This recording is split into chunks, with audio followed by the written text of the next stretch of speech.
Bueno, a ver, varias cosas para que se entienda bien, como metodologías de trabajo.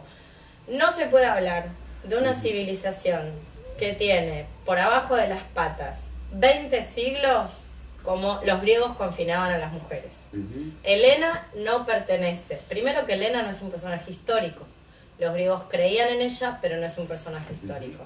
No se puede hablar de Helena ni como representante de las mujeres de carne y hueso, ni como representante de las mujeres atenienses ciudadanas en el siglo V. No se puede hacer ni una cosa ni la otra. Entonces, cuando hablas de las mujeres que quedaban confinadas en el gineceo, lo que estamos hablando es de las atenienses del siglo V. ¿Por qué los atenienses del siglo V confinan a sus mujeres en el gineceo? ¿Por qué? Muy bien, ahora comemos. Porque su única tarea es reproducirse, o sea, con tener hijos y nada más, digamos. ¿Pero por qué? ¿Por qué esa es su única tarea? La posibilidad, o sea, eran las únicas que podían ser ciudadanos atenienses. Muy bien, ¿y por qué? Porque eran eugenésicos, ¿Qué quiere decir eso?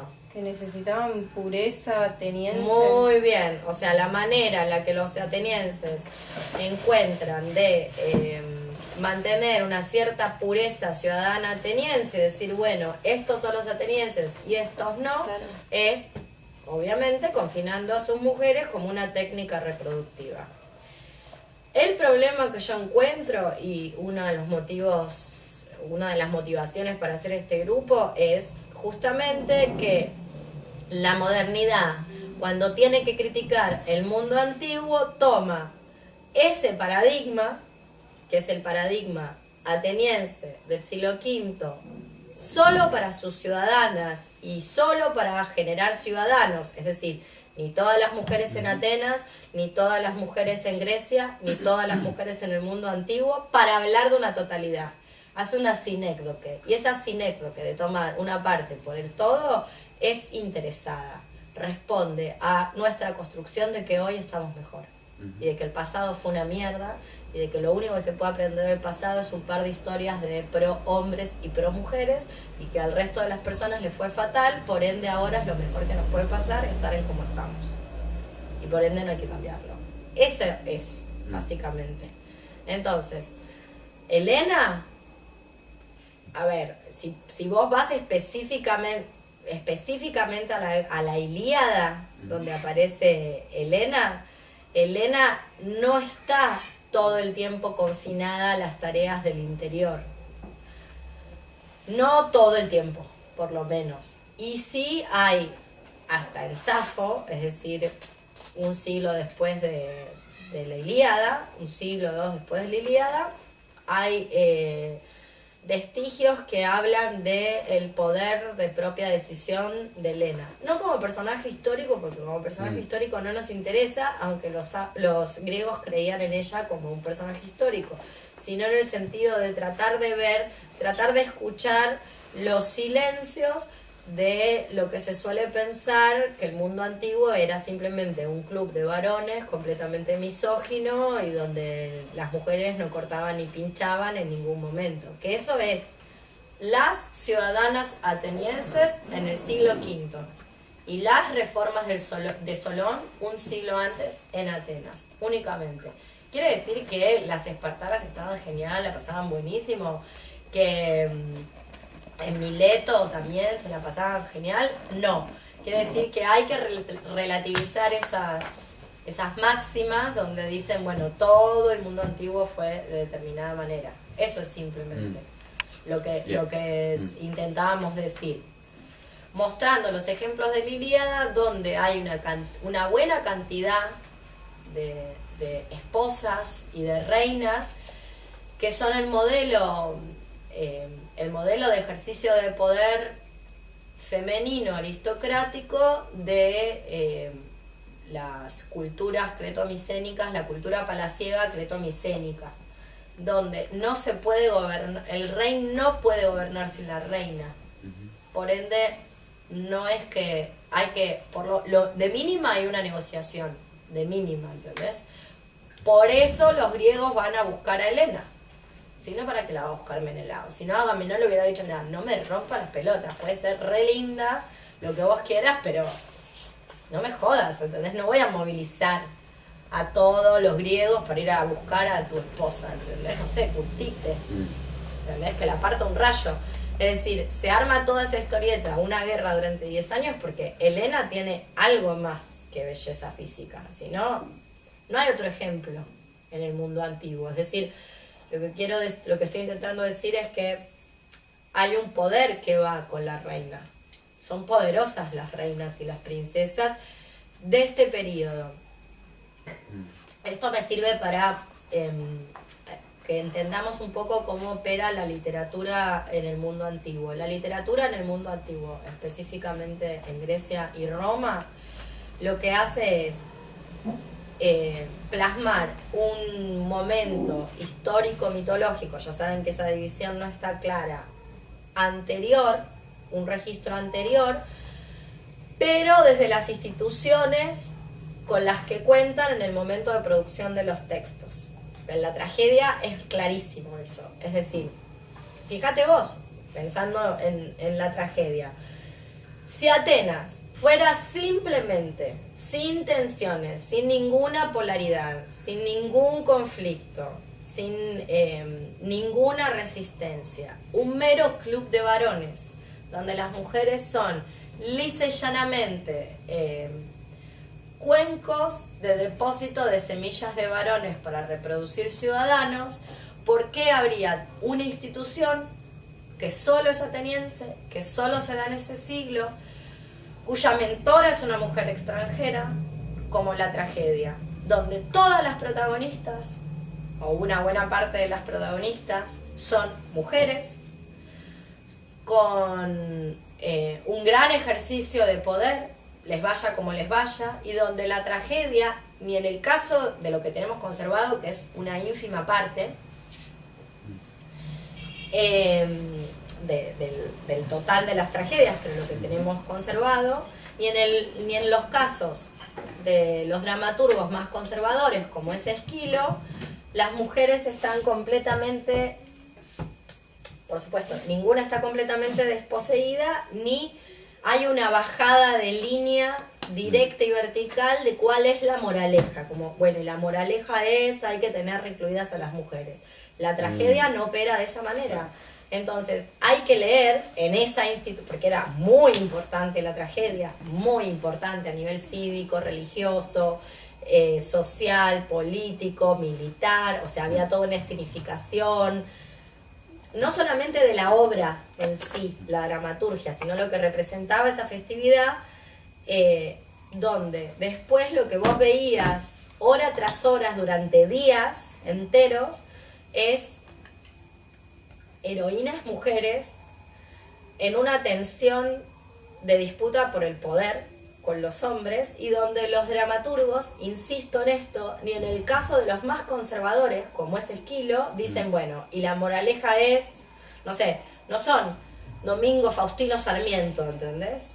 Escribiendo el Fausto, y la moraleja es, hay que eliminar a los, hay que exterminar a los indígenas, ¿entendés? Y vos decís, ah, claro, bueno, así se construye el proyecto nacional. El proyecto nacional, incluso de los más misóginos, de lo más misógino que te vas a encontrar en el mundo antiguo. Es decir, los atenienses, incluso ese momento de brutal misoginia, los inventores del gineceo, los inventores de la pureza, y dicen hay que encerrar a las ciudadanas y meterlas ahí adentro, tienen una institución estatal, un aparato ideológico del Estado, para decirlo en términos de Althusser, donde no hay una bajada de línea directa, sino lo que se presentifica es la tensión.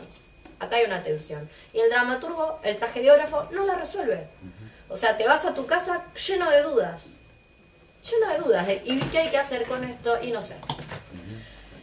Por eso, la importancia de tener ciertas metodologías que también sirven para pensar todo, ¿no? O sea, no se puede hablar de simplemente la misoginia en el mundo antiguo, ni se puede hablar de las mujeres en el mundo antiguo, sino que hay que pensar de cuáles, en qué momento histórico, en qué pieza literaria, a qué responde.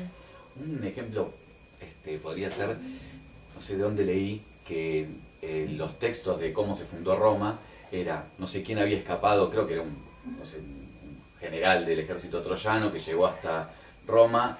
Y Eneas. la hija del jefe de una tribu, ¿no? Y como que le daban una importancia a que era la hija de un jefe de una tribu de la zona, no recuerdo ahora el nombre, que se casó con Eneas, y como que eso da la fundación de Roma, ¿no? Como ese rol importante que le dan a la hija de este jefe de la tribu. El rapto se llama, esa parte se llama el rapto de las Sabinas. Tienen que robar mujeres de la tribu de al lado, porque lo que van a fundar ya estaba fundado, como pasa siempre. Vivía gente ahí. Cuando llega Eneas, huyendo del sitio Troya, ya había gente ahí, como suele ocurrir. Igual los historiadores romanos obviamente cuentan este rapto de las Sabinas, pero no tienen mujeres. Entonces tienen un problemita para fundar Roma, que no tienen mujeres para reproducirse. Entonces van a pedir prestadas a las mujeres de al lado. Y entonces eso está contado por un historiador romano que es Tito Livio en un texto que se llama Acerca de la fundación de Roma, Ab Urbe Condita, como si las Sabinas hubieran ido prácticamente diciendo, ay, buenísimo, me voy a vivir acá al lado, me encanta, me voy allá. O sea, eso es lo que decía Tito en este texto. ¿Tito Livio? Sí, Tito Livio lo cuenta como si las Sabinas dijeron, ay, qué encanto, me encanta, ya nos vamos a Nordelta. Eneas nos invita a vivir a Nordelta, me voy ya. ¿Entendés? Qué bueno. No, fue más bien como te pego en la cabeza y apareciste en otro lado, después mato a tu padre y a tu hermano que vienen a buscarte y bueno, debe haber sido de ese talante y como bueno, y si opones mucha resistencia te corto el cuello y alguna que otra envenenando a otro, bueno, ese tipo de tensiones. Lo que yo estoy queriendo decir es que así como estaba Tito Livio escribiendo una historia absurda de la fundación mitológica de Roma, justamente porque el mundo antiguo mezcla historia con mitología, también había un Ovidio que en un tono muy paródico, muy sarcástico, muy irónico y muy nihilista, habla de la bruta. Por ejemplo, en Metamorfosis de Ovidio hay algo así como 53 casos de violación perpetrados por divinidades. Es decir, es un compendio de violaciones. Y si bien tiene toda una, podríamos decir, una mirada estetizante de la violación y demás, no deja de ser un compendio de que los dioses son realmente una mierda que se la pasan violando mujeres. O sea, no deja de ser eso. O sea, un acto de impiedad para el mundo antiguo. Tenés un escritor que por supuesto lo camufla. Una lectura posible es decir, bueno, Ovidio está mostrándote el mundo es una gran cagada, ¿entendés? Como, mirá esto lo que es. Lo que yo estoy intentando decir es que el mundo antiguo, lo mismo que el mundo medieval, está lleno de tensiones entre los sexos y que no hubo nunca mayor homogenización que en la actualidad y que las mujeres, tanto del mundo antiguo como del mundo medieval, estaban en buena parte muy dispuestas a utilizar los que les quedara de poder, ya sea para emprender una negociación que les conviniera o para sublevarse. Y que eso no está contado y que hay otras maneras de expresarlo que quizás no son las obvias. Eso es básicamente.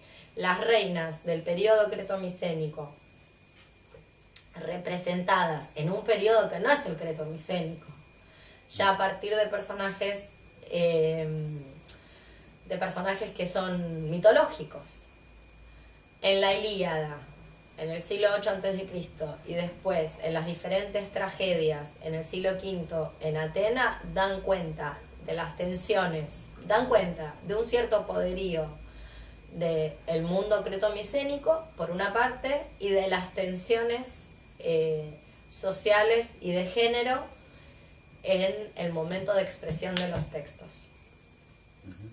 Que en pos de fomentar el proyecto de la modernidad y de que el poder es Hillary Clinton presentándose a elecciones y de que nunca estuvimos mejor, cuenta la historia del mundo antiguo como si nada de eso hubiera ocurrido y no fuera parte de lo que pasaba. No te cuentan las tensiones. O sea, el borramiento de Tito Livio es tan absurdo a la hora de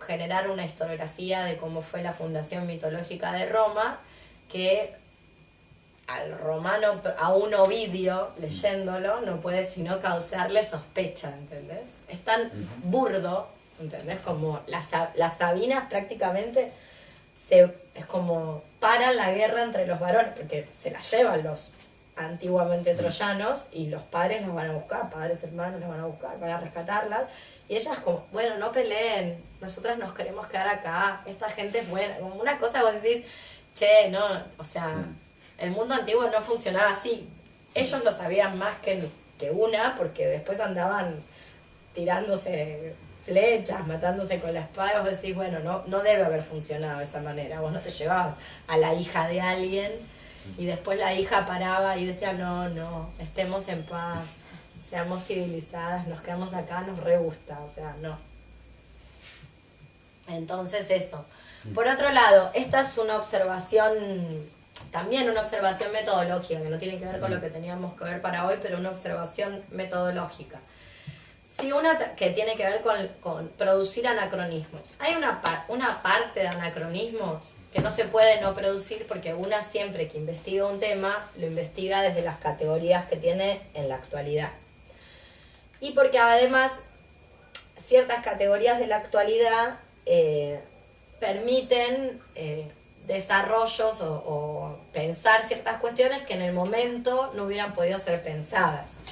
Ahora, en nuestro mundo contemporáneo, que también habría que volverlo a pensar, pero en nuestro mundo contemporáneo la división adentro-afuera, sexo-género es súper importante, en el sentido de que una mujer sin recursos económicos, con una cierta independencia económica, que es simplemente trabajadora de hogar, está más a merced de lo que podría ser violencia doméstica o sometimiento que una que tiene su propio dinero, no hablemos de salario, sino que puede generar una propia economía de la manera que sea, tal vez vendiendo milanesas o tejiendo escarpines y saliéndose a vender a Parque Lezama, no me importa, no estoy pensando como Federici, yo no creo que el salario sea la panacea de la liberación de la mujer, pero sí ciertamente que la mujer urbana promedio que puede generar economía y que sale de su hogar está menos a merced de lo que podría llegar a ser toda una serie de violencias domésticas y de género que aquella que es solamente trabajadora de hogar. Yo le digo trabajadora de hogar, la gente no llega ni a decirle trabajadora de hogar, no tienen ni jubilación y en general la gente considera que no hace nada cuando sostiene la economía capitalista sobre su propio lomo sin recibir un salario, ni una jubilación, ni un gracias, en la mayor parte de los casos, ¿no? Bueno, entonces, pero en otros mundos, esto hay que pensarlo de otra manera, esta es nuestra categoría actual. Te doy un ejemplo que no está comprobado porque es una conjetura y la gente sigue peleando al respecto. Pero si vos estás pensando en el mundo, por ejemplo, estás pensando en la prehistoria, donde no se sabe cuál es la injerencia, que es un mundo con un piel animal, con todo lo bueno que eso puede tener, o sea, en el mejor sentido de tener un pie en el mundo animal, cuando no los dos. Donde no se sabe la injerencia del varón en la reproducción. Es decir, se piensa que las mujeres, que los niños y las niñas nacen, que la gente se reproduce por los ciclos lunares, por los cambios climáticos, por la magia misma, el animismo. Donde ese modelo se llama partenogénico, donde la partenogénesis, es decir, partenos en griego quiere decir doncella, es decir, una mujer que no ha tenido hijos o que no ha tenido sexo. Bueno, donde el sexo no está asociado a la reproducción y donde vos tenés que cazar un mamut, que es básicamente 5 veces un elefante africano, y donde el mamut puede matar a una buena parte de los que van a cazarlo y donde para llegar a donde está el mamut te cruzaste con un lobo 5 veces, megafauna, 5 veces del tamaño del lobo actual, un tigre de dientes de sable y no sé cuántas cosas más, ¿quién sale? ¿El elemento importante de la subsistencia de la manada o el que no vale nada? ¿Me entendés? Sí. Si es que no salían, que eso siempre está en terreno de disputa, porque no se sabe, primero que lo que se llama cazadores-recolectores, la modernidad pone cazador adelante en vez de recolector, porque ya ahí hay una operación, una operación ideológica, una operación política. En realidad eran más recolectores que cazadores, porque era más fácil recolectar que cazar, exactamente como los pueblos originarios de acá. Es decir, es más fácil juntar lo que te da la naturaleza e ir transportándote de lugar a lugar para no exterminar todo lo que está a tu alrededor, que salir a cazar un mamut. Sí, la probabilidad de morir en el camino. Y además hay mucho, hay suficiente, hay cantidad. Entonces eran recolectores cazadores. La actividad de la recolección era algo que podía hacer cualquiera.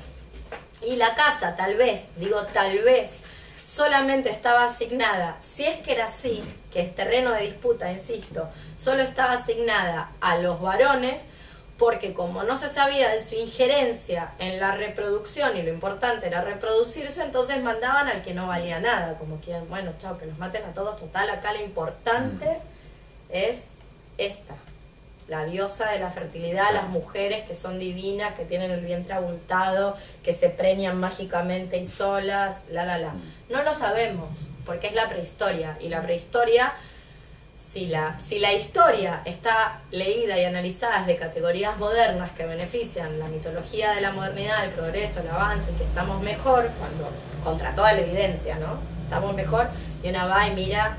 Es como cuando la guerra de Malvinas, que nos decían, ustedes son muy chicas, no se acuerdan, yo todavía tengo recuerdos, decían, vamos ganando, y vos mirabas en el mapa y decías, pero estamos peor. O sea, bueno, es medio así la modernidad, como estamos mejor, y vos decís, bueno, pero nunca se murió tanta gente, nunca hubo tanta hambre, nunca hubo tanta peste. Es toda una desolación, nunca hubo tanto, mirá que hicieron bardo en el mundo antiguo y en el mundo medieval, pero nunca se agotaron tantos recursos naturales, nunca hubo tanta devastación. ¿Cómo nos pueden decir que estamos mejor?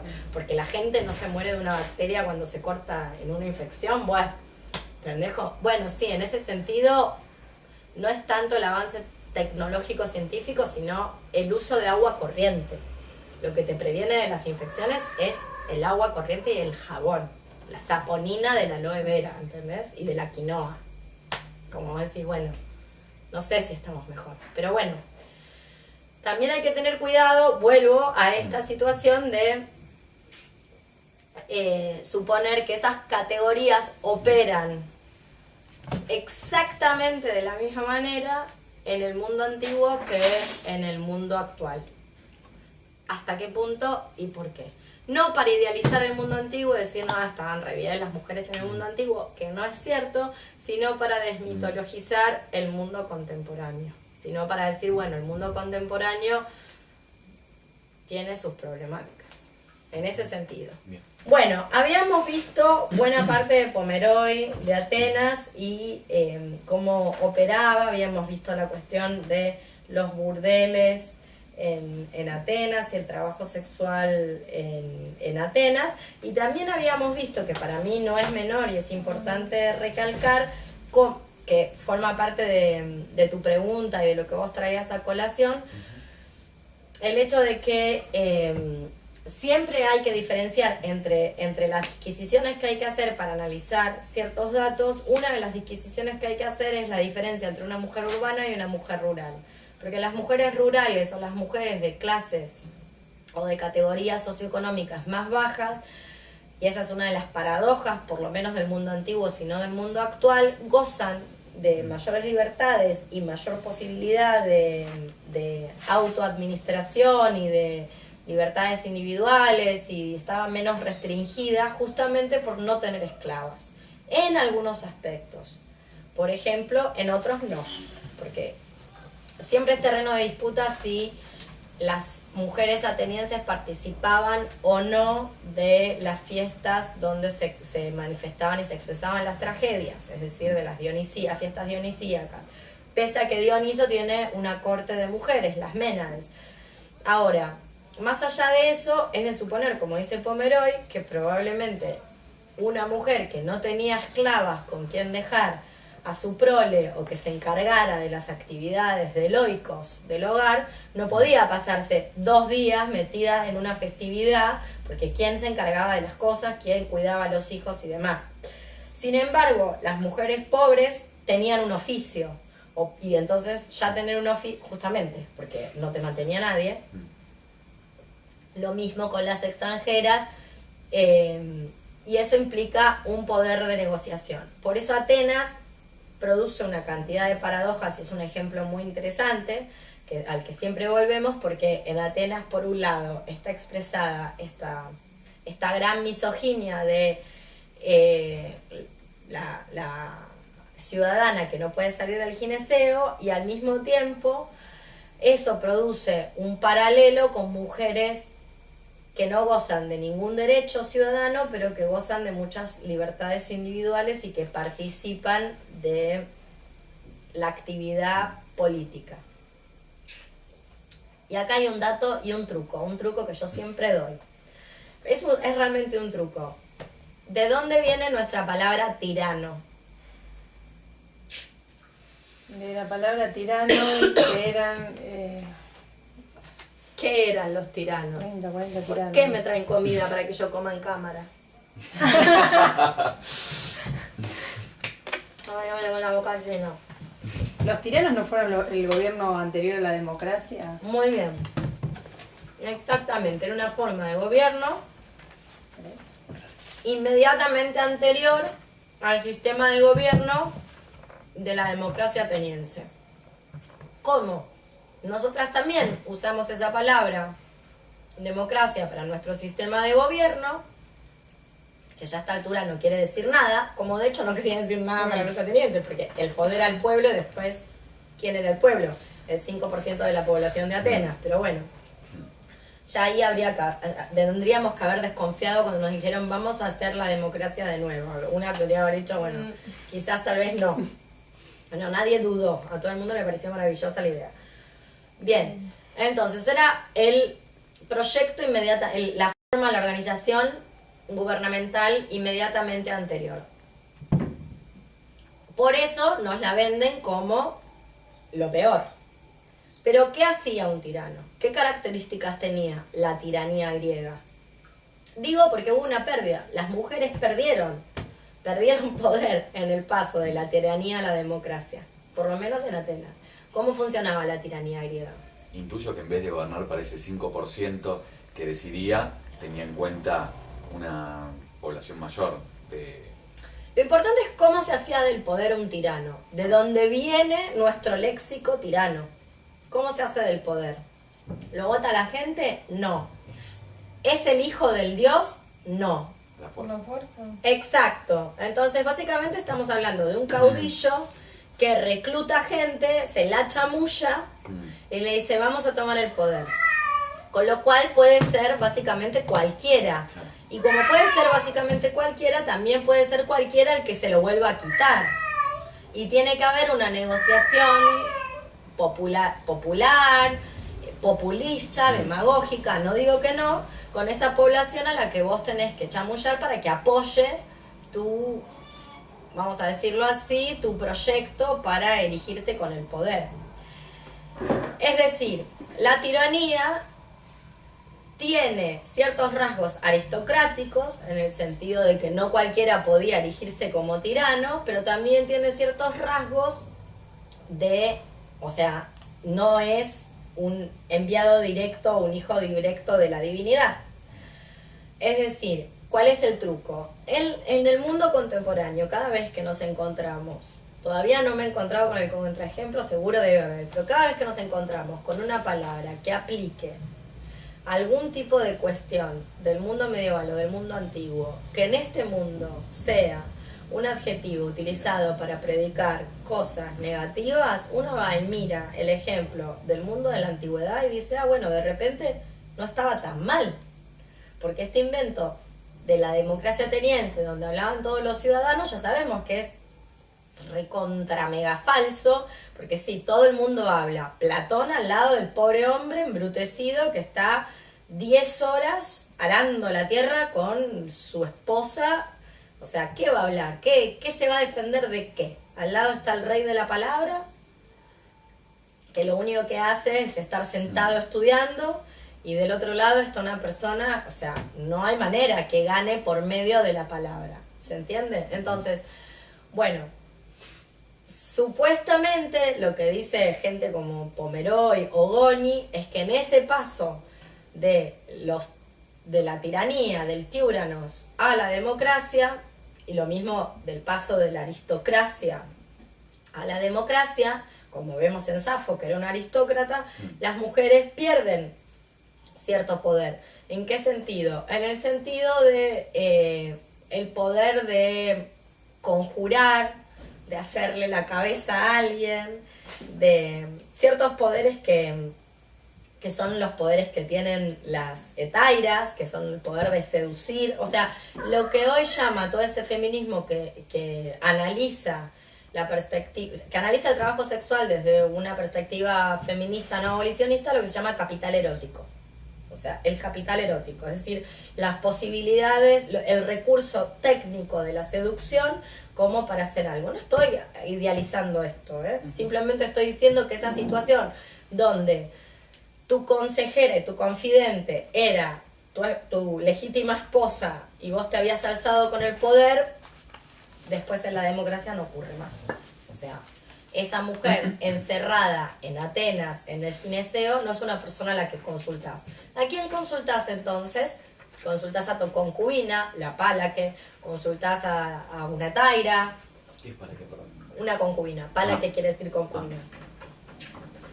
Y para ser una concubina, no pueden ser mujeres libres concubinas, son extranjeras, mujeres libres. No pueden ser mujeres ciudadanas atenienses. O sea, las únicas que pueden ejercer los roles sociales de etaira, palaque, porné, son mujeres extranjeras, sean libres o esclavas. Y no te puedes casar con ellas. Y no podés, aunque las concubinas gozan, según lo que dice Pomeroy, de pasado determinado tiempo, de los mismos beneficios que una esposa legítima, o una buena parte de esos beneficios. Entonces, esa es la problemática de Atenas, y lo que parecen ser ciertas reformas políticas, porque la historia está contada en términos de, como está contada teleológicamente, y está contada en el sentido de progreso, avance, evolución, parece que todo lo que vino después fue para mejor. Bueno, ¿mejor para quién? Esa es la pregunta que hay que hacerse. ¿A quién benefició esta modificación donde, no sé, un aristócrata tipo Safo podía tener una escuela o un tíasos de jóvenes que además podían o no ser sus amantes, y donde básicamente podía ser lo que se le recontra cantara a la argolla, a la reclusión, dale que dale, tejer en el telar? ¿A quién benefició? Bueno, será todo lo democracia que queramos, pero eso directamente a las mujeres con cierto poder adquisitivo que antes estaban manejando la sartén por el mango, no las benefició. Las otras siempre fueron pobres, así que ni hablemos, así que bueno. ¿Se entiende? Eso es como una manera de leer. Bien, entre las cosas que nos quedaban y que teníamos que empezar con Goni, había varias cosas que yo quería decir. Estuvimos hablando, vieron que les mandé, me olvidé de mandarte la voz, haceme acordar, de vuelta a otro mail te voy a mandar, mandé 2 links de unos textos sobre Medea al chat. Y lo puse también en el grupo de los talleres. Yo vi que había un link, pero jamás lo vi. Me supuse que iban a hacer eso, ¿saben? Yo supuse que iba a pasar eso. Bueno, hay 2 links. Ábranlos, léanlos. Son unos textos sobre justamente tragedia y sobre Medea, que ya la habíamos empezado a trabajar porque, bueno, justamente estamos en Atenas, la tragedia es súper importante y es una producción ateniense, y porque estábamos con mi tema, por un lado, mi tema del telar, como demostración de decencia y mantener ocupada la mano y la mente de la mujer, y por el otro lado las posibilidades de reapropiación de ese tejido y de ese telar, y por el otro lado el mitema que habíamos visto con Aracne, con Procne y Filomela, y también el mitema del asesinato de los hijos que está en Medea, supuestamente por incorporación de Eurípides, y esa incorporación de Eurípides tuvo que ver con una ley, con esta ley de la que estabas hablando vos, con una ley que promulga Pericles en el 451, es decir, 20 años antes de que se represente por primera vez Medea, de Eurípides, donde solamente se es hijo de vientre ateniense, lo cual es de suponer debe haber traído una serie de problemas, justamente porque muchos atenienses cumplían con sus deberes conyugales y o sea, ese sexo 3 veces al mes para reproducirse, y una vez que ya estaba, chau, listo, adiós, y se conseguían una pala que o no, o tenían sexo con netairas, lo que fuera, y eso es de suponer que también había una gran cantidad de hijos de varones atenienses que no eran atenienses, y toda la serie de problemas. Esto se los estoy contando, después van y leen los links, porque entre las cosas que tenemos que entender es que las piezas literarias, o en este caso específico, la tragedia, el tema de la tragedia, se suele decir que la tragedia trabaja con el ser humano, el hombre, el antropos, las dudas existenciales. Para mí todo eso es todo un verso idealizado. La tragedia lo que hace es presentificar, utiliza la mitología que ya estaba contada y le va modificando cuestiones para presentificar problemas coyunturales políticos que estaba teniendo Atenas en ese momento. Por eso era obligatorio ir. Era obligatorio ir a presenciar. ¿Los presenciaban quienes eran las personas ciudadanas de Atenas o también iban, no sé, esclavas? Y demás? No se sabe si iban mujeres, esclavas, te diría que no. Pero no se sabe si iban mujeres, si iban atenienses, y si iban mujeres libres no atenienses. No tenemos idea. Lo que sí sabemos es que sí podían ir extranjeros, que era una festividad religiosa, en el sentido de que no era un show ni era un entretenimiento, y que era una festividad religiosa con un sentido no solamente místico religioso, sino también político. Por eso, entre las cosas que ocurrían durante esas fiestas, antes de que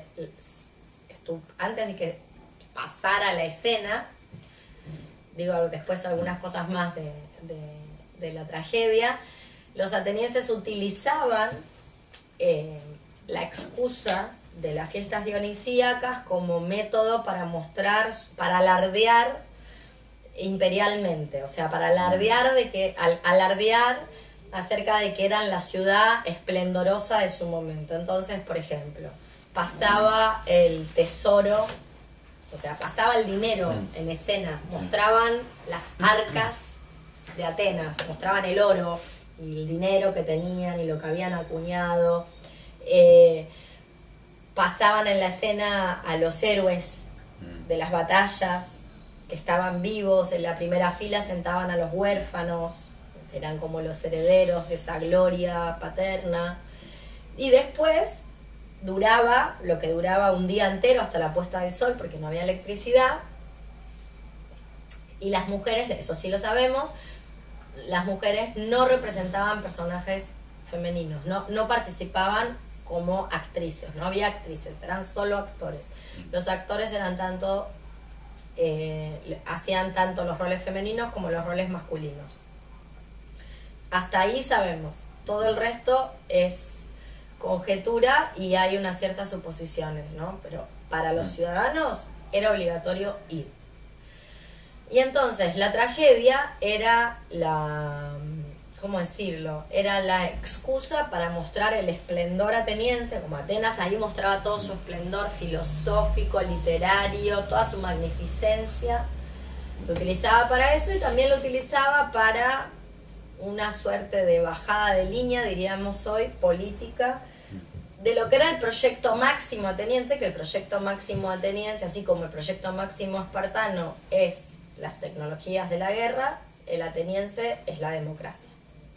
Entonces, la democracia supone tener buenos líderes que puedan autocontrolarse, porque sin un buen autocontrol no podés controlar a los demás.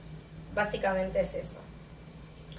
Y el contrapunto de siempre lo que estaban mirando era la forma de gobierno inmediatamente anterior, que era la tiranía, que obviamente era una mirada oprobiosa a donde no había que volver, y quienes hacían de contrapunto a ese buen gobernar, esa buena manera de gobernar que implicaba poder autogobernarse, implicaba tomar buenas decisiones, eran las mujeres, que son las verdaderas protagonistas de las tragedias.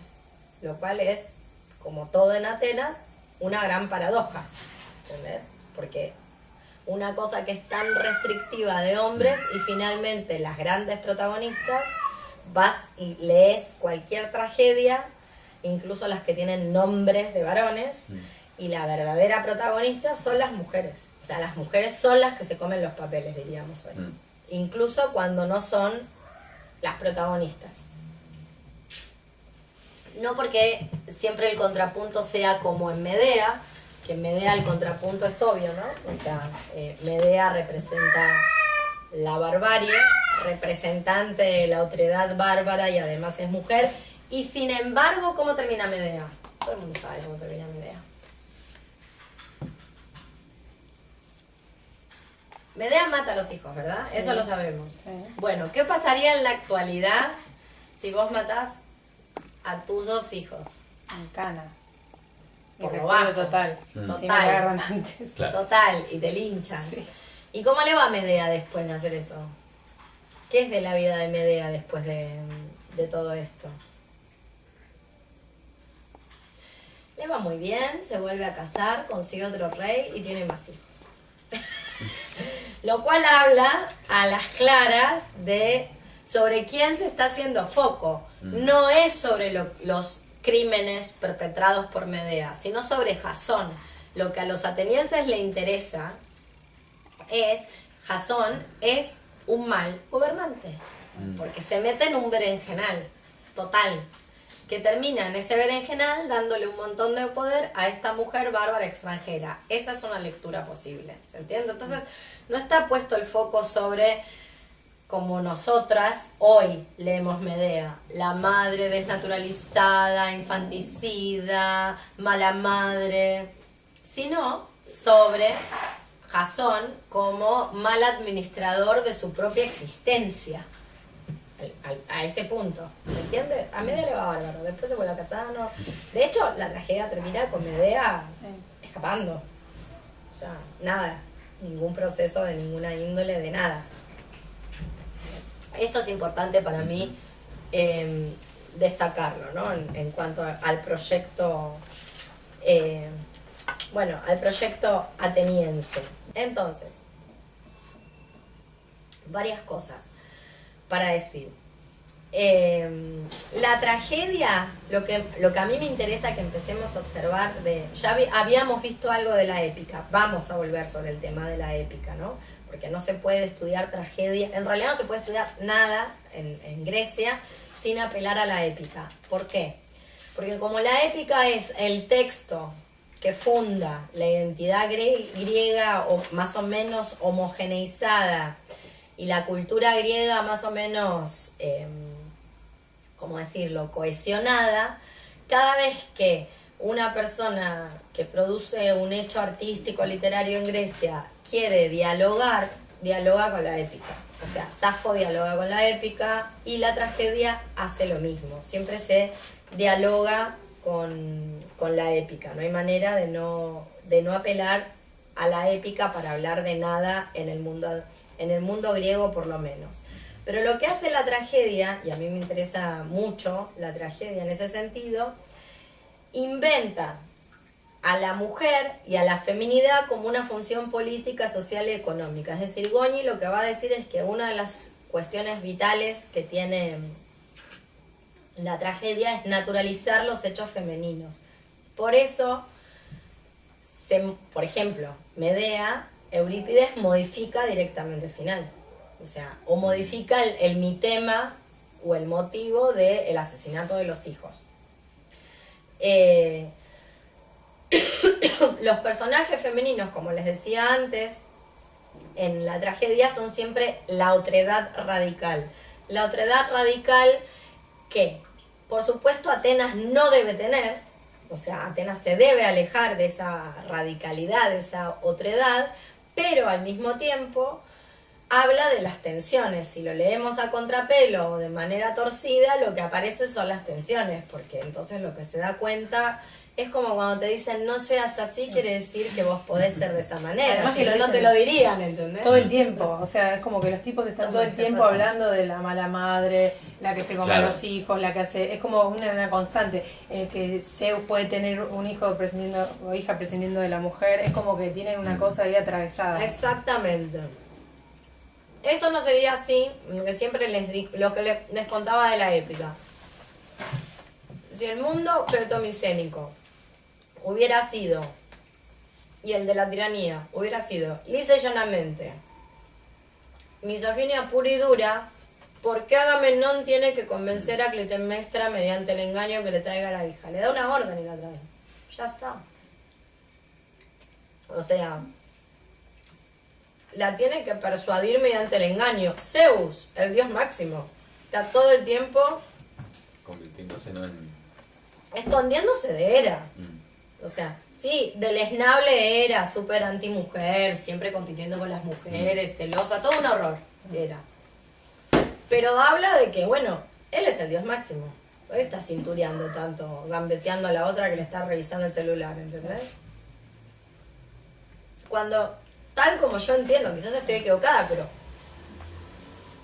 es como cuando hablan, el otro día me hablaban de que todavía estoy esperando la respuesta, jamás llegó, ¿no? Por supuesto, como siempre pasa en estos casos, de Silvia Federici es transfóbica. Para mí transfobia es la nata, es transfóbico, ¿entendés? Como, después hay gente que, por los motivos que sean, no adoptó el paradigma epistemológico queer para hacer ciertos análisis.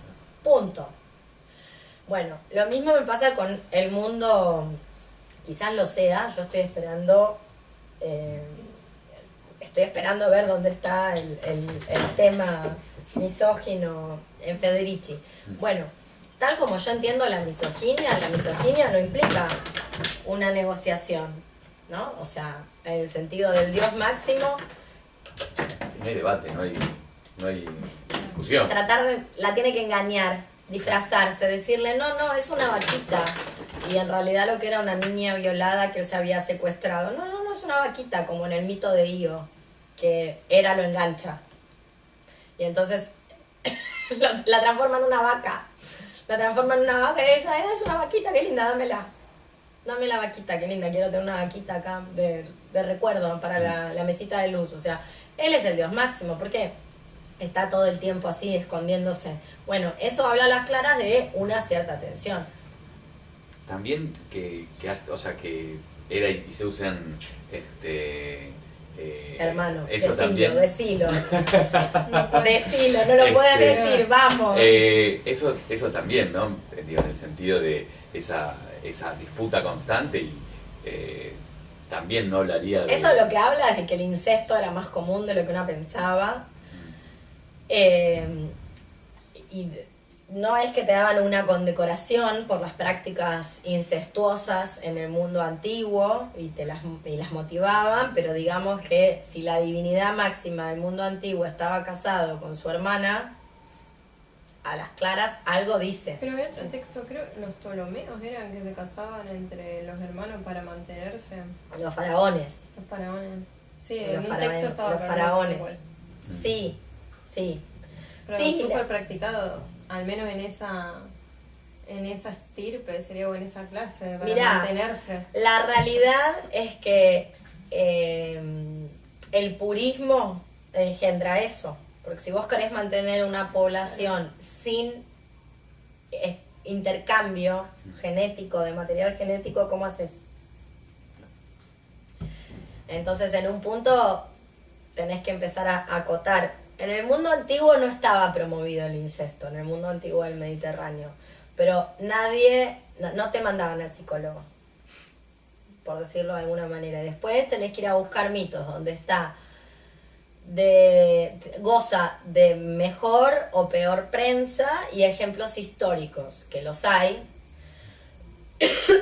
hasta muy entrado ya el mundo antiguo, o sea, ya con un pie prácticamente en la caída del Imperio Romano. Calígula tiene de amante a su hermana. No sé cuánto de consentimiento había en Drusila para ser la amante de Calígula. Quizás Calígula era un muchacho complicado, como todo el mundo sabe. Así que nombró general a su caballo, por ejemplo. O sea, era un muchacho complicado. Como Neroncito, ¿viste? La gente complicada. No sé, quizás no es que Drusila, quizás no hubo consentimiento, lo más probable, pero lo cierto es que Calígula hacía lo que se le cantaba. Entre las cosas que se le cantó fue tener sexo con su hermana y después de muerta su hermana la canonizó. La convirtió en una divinidad. O sea, que no era algo que se sabía de lo que nadie hablaba, porque si no, no convertís a tu hermana, la que convertiste en tu amante, en divinidad. Que era una práctica que los romanos podían llegar a tener, o sea, la de convertir a alguien en una divinidad. Entonces, bueno, eso es lo que hizo básicamente Calígula.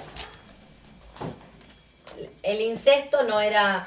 Por eso la lectura de Freud del Edipo es una porquería. Porque el problema ahí no es el incesto. Vuelvo a la tragedia. El problema, la tragedia, si algo quiere presentificar la tragedia es cuál es el buen gobierno. Y el buen gobierno, cuál es la buena manera de gobernar. Y la buena manera de gobernar es poder tomar buenas decisiones, buenas determinaciones, ser un buen lector de la propia realidad y la propia coyuntura y poder autocontrolarse bien. En ese sentido, Edipo falla, porque Edipo no puede acertar, Edipo, que es el gran lector de los enigmas, no puede acertar su propio enigma de vida. Mucho más que el tema de si se acostó o no con Yocasta. Y teniéndolo presente tantas veces, porque inclusive porque hay un juicio, tengo en mente como que también hubo un juicio y que convocan... no faltes más, te pones impreciso. Sí. Te pones lacunar y abstracto. Sí. Bueno, pero como lo tenía presente varias veces. Dale, ¿el juicio de qué? Como que era lo que había pasado, porque él convoca el juicio, si no me equivoco, y estaba presente ahí esa idea todo el tiempo de lo que había sucedido y él no la podía reconocer. Para que lo busquen, hay un texto de Jean-Pierre Vernant que yo siempre recomiendo, que es el mito y tragedia. En uno tiene 2 tomas, mito y tragedia en la antigüedad. Jean-Pierre Vernant tiene ahí un capítulo que se llama Edipo sin complejo y que habla de la tragedia de Sófocles discutiendo con Freud. Y entre las cosas que dice es que Edipo, ¿por qué Edipo es tan incoherente y es el antihéroe presentado contra el modelo de la democracia ateniense? Porque Edipo no es simplemente que es un mal lector de su propia existencia. A Edipo, ¿qué le cuesta? ¿Qué no quiere Edipo? Esto ya lo vimos. ¿Qué es lo que no quiere Edipo? Perder su poder, dejarse reír. Olvídate de eso, no es el poder, porque el poder supuestamente, el Kratos, está en el demos, en el pueblo. Gobernante. ¿Por qué? Y creo que ahí tiene que ver con esto, porque si ¿Cuál es el enigma? Que un borracho va y le dice a Edipo, ¿qué le dice? Sos hijo adoptivo. Y él se empieza a enloquecer, y entonces va a buscar quiénes son sus padres. Y la Pitia le contesta con un oráculo, que son como los oráculos: te acostarás con tu madre y matarás a tu padre. No le dice quiénes son los padres. ¿Él qué tendría que haber hecho? Tendría que haber dicho, bueno, yo no tengo deseos sexuales por mi madre y nunca tuve instintos de asesinato de mi padre. Entonces, evidentemente, si con mi madre me voy a acostar y a mi padre lo voy a matar, estos que están ahí no son mis padres. Esa deducción tendría que haber hecho. Pero si hubiera hecho esa deducción, entonces, ¿quiénes son los padres? No lo sabemos. Y si yo no sé quiénes son mis padres, ¿quiénes pueden ser mis padres? Cualquiera que no sean los gobernantes. Y esos gobernantes, ¿quiénes eran? Reyes. Y entonces Edipo podría ser el hijo de quién? De alguien que no fuera rey, ni reina. Y Edipo, ¿qué es lo que no quiere? No quiere eso. Es decir, es un modelo antidemocrático en el sentido de que él no quiere ser una persona del pueblo. Porque perfectamente, porque pasaba, podría ser que la pareja real estéril haya adoptado a el hijo expuesto y abandonado de, no sé, un criacabras, que es finalmente la persona que encontró a Edipo. Entonces que perfectamente sea el hijo de sangre pobre, no real, de alguien y que le mintieron sobre su destino. Y eso es lo que Edipo no quiere. Y eso es contraproducente para el ideario democrático ateniense que se está mandando este mito, lo está construyendo, de que somos todos iguales, lo cual es una mentira, ya en Atenas, pero no importa. Es una mentira en la que creen, como nosotras creemos en el muffin, el cupcake y la magdalena. Y después la gente está ahí arrancándose los pelos porque ganó Trump. Decime vos qué diferencia habría que gane Hillary. O sea, nada. Pero bueno, ahí estamos, viste, con Hillary. Bueno, o sea, si me van a decir que las diferencias son tipo Nueva Chicago y no sé, Nueva Chicago versus, ¿qué puede ser? Yo digo Nueva Chicago porque siempre me gusta Nueva Chicago. El nombre, Nueva Chicago. News All Boys, compro. O sea, es una diferencia que puede ser porque sos de un lugar, te gusta la camiseta y ya. Pero no hay diferencia. Con perdón de la gente de News All Boys y Nueva Chicago. O sea, que me disculpen. O sea, no hay diferencia. Lo siento. Bueno, comprendo. Pero, en fin. Entonces, ya en ese momento la gente creía en eso como hoy cree en el muffin, el cupcake y toda la cuestión. Como si hubiera grandes diferencias consustanciales a un proyecto. Nada. Avisen cuando invadan los Marines. Sí, avísenme cuando estemos intervenidas, que así saco a relucir mi perfecto inglés. Es estética y no política. No como... Que es una estética, que es una política la estética, ¿eh? Si no, preguntarle al Vaticano y preguntarle a los nazis si no es una política la estética. O sea, es una gran política la estética. Preguntarle si no a los cirujanos plásticos que hacen operaciones sobre intersexuales, si no hay una noción política de la estética. O sea, de acuerdo a cómo te veas, te opero. Porque es a ojito. Después tenemos todos unos instrumentos súper tecnológicos para el genoma humano.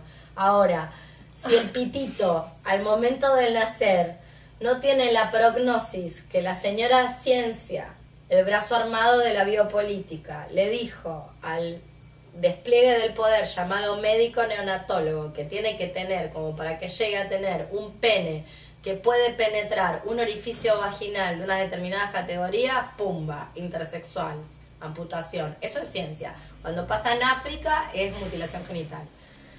Entonces, la estética es política. No hay que subestimarla, hay que volver a hacerla. O sea, Trump lo sabe. Y Hillary también. Es una la que no lo entendió. Y que piensa que no es. Pero bueno. Volviendo entonces. Hay unas diferencias, estas sí son diferencias importantes entre... A ver, lo digo de esta manera. Ya dijimos que en Grecia las expresiones literarias presentan las instituciones divinas y mitológicas a imagen y semejanza de lo que conocen. Es decir, hacen como un mix. Te van a presentar instituciones mitológicas y divinas, pero como son en el momento que están fijando los textos. Por eso la mezcolanza, que vos decís, bueno, pero no era exactamente así el creto micénico, porque si no, Agamenón no tendría que estar todo el tiempo negociando con su tropa, que es la del resto de los helenos, los convencería simplemente bajando el dedo.